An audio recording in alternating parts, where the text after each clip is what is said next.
நம்முடைய நகரமன்ற தலைவர் அவர்களுக்கு இப்பொழுது சிறப்பு செய்கின்ற நேரம். எங்கள் வாழ்வும் எங்கள் வளமும் மங்காத தமிழ் என்று சங்கே முழங்கு.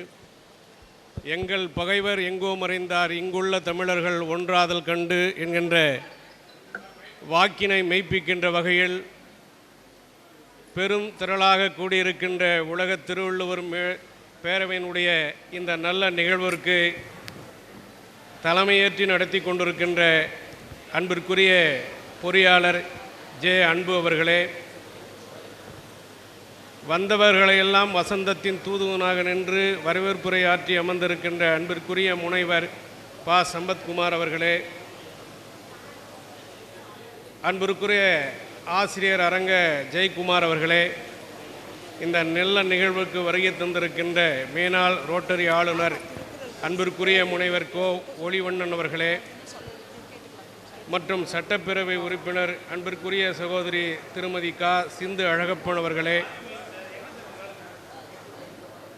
தமிழுக்கு பெருமை சேர்த்து கொண்டிருக்கின்ற எங்கள் அன்பிற்குரிய பெரியவர் பதுமனார் ஐயா அவர்களே, மற்றும் நமது முனைவர் பா சம்பத்குமார் அவர்கள் வரவேற்புரை ஆற்றிய அத்தனை பேரையும் நானும் வருக வருக என்று வரவேற்று, மிக அற்புதமான நிகழ்வு. இல்லக விளக்கது இருள் கெடுப்பது, சொல்லக விளக்கது சோதி உள்ளது, பல்லக விளக்கது பலரும் காண்பது, நல்லக விளக்கது நமச்சிவாயவே. அற்புதமாக குத்து விளக்கு ஏற்றி இன்றைக்கு விழாவை சிறப்பாக நடத்தி கொண்டிருக்கிறார்கள். இதை எடுத்து செய்த அத்தனை சான்றோர் பெருமக்களுக்கும் குடியேற்ற மக்களின் சார்பாக நெஞ்சு நிறைந்த வாழ்த்துக்களை தெரிவித்துக் கொள்கின்றேன். அதே போன்று இன்று விடுமுறை நாட்களாக இருந்தாலும் மாணவர்களை இங்கு அழைத்து வந்திருக்கின்ற ஆசிரியர் பெருமக்களுக்கு இந்த நேரத்தில் நான் நெஞ்சம் நிறைந்த நன்றியை தெரிவித்துக் கொள்கின்றேன். அதே போன்று அவர்களை அழைத்து வருகின்ற பெற்றோர்கள் அவர்களுக்கும் இந்த நேரத்தில் நான் நன்றி தெரிவித்துக் கொள்கின்றேன்.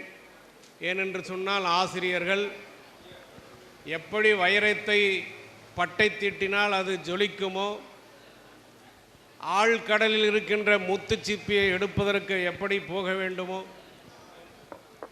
அதை போன்று இன்றைக்கு மாணவர்களை பட்டை தீட்டுகின்ற மிகப்பெரிய பணியை செய்து கொண்டிருக்கின்ற ஆசிரியர்கள் அவர்கள்தான் மாணவ கண்மணிகளுக்கு வருங்காலத்தில் நீங்கள் எவ்வாறு இருக்க வேண்டும், நீங்கள் எத்தகைய பதவிகளில் சென்று அமர வேண்டும், அனைத்து அறிவு சார்ந்த அனைத்தும் சொல்லிக் கொடுக்கின்ற ஆசிரியர்கள். அதனால்தான் வாடிய பயிரை கண்டபோதெல்லாம் வாடினேன்னு சொன்னார் வள்ளல் பெருந்தகையாளர். அவர் சொல்கிறார், குருவை வணங்க கூசி நின்றேன்னு குருவிற்கு காணிக்கை கொடுக்க மறந்தேனோன்னு கேட்குறார். நான் எங்கே போனாலும் இதை கரெக்டாக சொல்லுவேன்.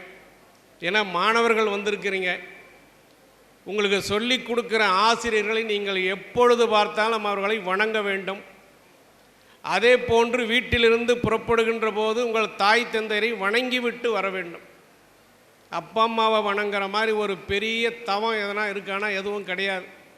ஆசிரியரை வணங்கக்கூடிய ஒரு வாய்ப்பு இருக்குதுன்னா அதை விட சிறந்த வாய்ப்பு வேறு எதுவும் கிடையாது. ஆகையினால் மாணவ கண்மணிகள் ஆசிரியர்களை வணங்குங்கள், பெற்றோரை வணங்குங்கள். அதே போன்று நமது ஏபிஜே அவர்கள் என்ன சொன்னார்?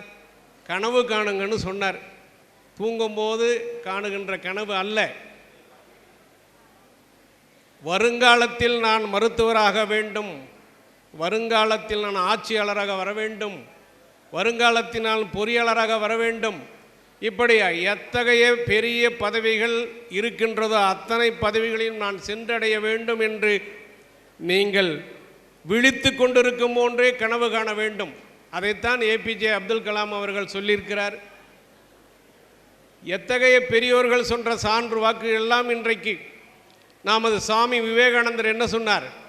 100 பொறுப்புள்ள இளைஞர்களை என்னிடம் ஒப்படையுங்கள், இந்தியாவை மாற்றி அமைத்து காட்டுகிறேன்னு சொன்னார். ஏன் இளைஞர்களை சொன்னார்? மாணவ கண்மைகள் தான் வருங்காலத்தின் நம்பிக்கை நட்சத்திரம்.